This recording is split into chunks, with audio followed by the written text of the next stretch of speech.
أعوذ بالله من الشيطان الرجيم بسم الله الرحمن الرحيم Assalamualaikum warahmatullahi wabarakatuh.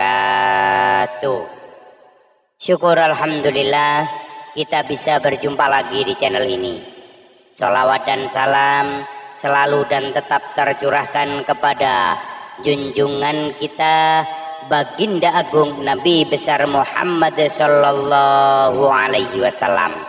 Allahumma sholli ala sayyidina Muhammad wa ala ali sayyidina Muhammad. Harapan dan doa saya semoga saudaraku semuanya selalu diberikan kesehatan, dilancarkan rezekinya, diampuni segala dosa-dosanya, dan dipanjangkan umurnya. Amin ya rabbal alamin. Sahabat beriman yang dirahmati Allah, Idul Adha menjadi momentum yang tepat bagi umat muslim untuk berkurban. Dalam ilmu fikih, ibadah kurban didefinisikan sebagai penyembelihan binatang tertentu yang diniatkan untuk mendekatkan diri kepada Allah.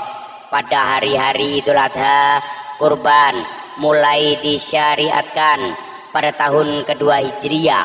Waktu penyembelihan hewan kurban ada 4 hari, yakni tepat pada hari raya Idul Adha dan 3 hari sesudahnya.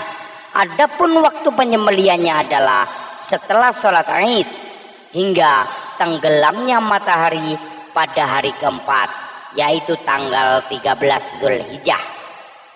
Hukum berkurban pada saat hari raya Idul Adha menurut kalangan ulama adalah sunnah muakkad, meski ada juga yang menghukumi wajib bagi yang mampu.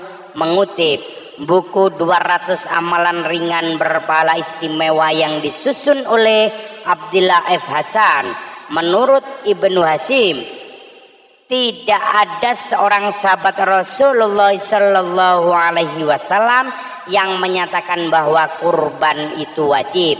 Namun bagi orang yang mampu secara materi sangat dianjurkan, sebab Rasulullah Shallallahu Alaihi Wasallam pernah mengingatkan, siapa yang mendapati dirinya dalam keadaan lapang lalu ia tidak berkurban, maka janganlah ia mendekati tempat sholat Id kami. Hadis riwayat Ahmad dan Ibnu Majah. Sama halnya bagi seorang muslim yang telah memenuhi syarat, yakni bebas atau merdeka atau bukan hamba sahaya, sudah akil balik, berakal, dan mampu untuk berkurban. Apabila semua aspek tersebut terpenuhi, maka hukumnya adalah yang paling utama. Keutamaan berkurban bagi yang melaksanakannya adalah mendatangkan kebaikan dari setiap helai bulu hewan kurban.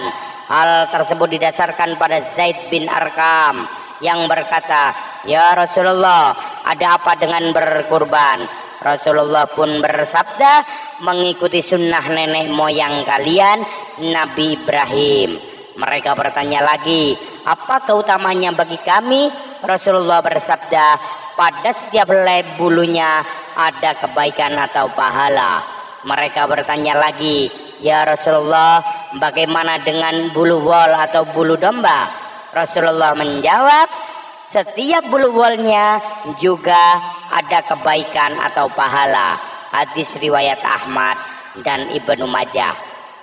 Pahala sembelihan kurban menurut hadis mengutip buku fikih ibadah mazhab Syafi'i yang ditulis oleh Syekh Dr. Alauddin Sa'dari, diriwayatkan oleh Aisyah radhiyallahu anha, sesungguhnya Nabi Muhammad sallallahu alaihi wasallam bersabda, "Tidaklah anak Adam melakukan suatu amalan pada hari kurban yang paling disukai Allah yang maha mulia lagi maha agung selain mengalirkan darah hewan kurban. Sesungguhnya pada hari kiamat kelak hewan kurban itu akan datang dengan tanduknya, kukunya, dan bulunya. Sesungguhnya darahnya terlebih dahulu akan jatuh pada Allah yang maha mulia lagi maha agung di suatu tempat sebelum jatuh ke tanah. Karena itu sembelihlah kurban dengan tulus hati. Sunan Ibnu Majah, kitab binatang kurban, bab balasan pahala berkurban. Berkurban sesuai anjuran Rasulullah, dikutip dari buku membelanjakan atau menafkahkan harta di jalan Allah yang disusun oleh Edi Setiawan. Disebutkan hadis yang diriwayatkan oleh Ibnu Abi Saibah dan Musannaf dan Abu Ya'la Al-Musili dalam musnadnya, diriwayatkan dari Abu Tala radhiyallahu an bahwa Nabi Muhammad sallallahu alaihi wasallam menyembelih 2 ekor kambing gibas yang berwarna putih. Tatkala menyembelih kambing yang pertama, beliau berkata, dari Muhammad dan keluarga Muhammad. Dan ketika menyembelih yang kedua, beliau berkata, dari siapa saja yang beriman kepadaku dan membenarkanku dari kalangan umatku. Adapun binatang untuk kurban adalah binatang ternak, mencakup unta, sapi, kerbau, kambing, dan domba. Binatang yang dipilih harus yang sehat, tanpa cacat, terbebas dari penyakit, dan telah cukup umur. Sebagian ulama juga menambahkan syarat binatang tersebut tidak sedang hamil. Dalam riwayat yang lain, Anas bin Malik disebutkan Rasulullah Shallallahu Alaihi Wasallam berkorban 2 ekor domba berwarna putih bersih dan bertanduk bagus.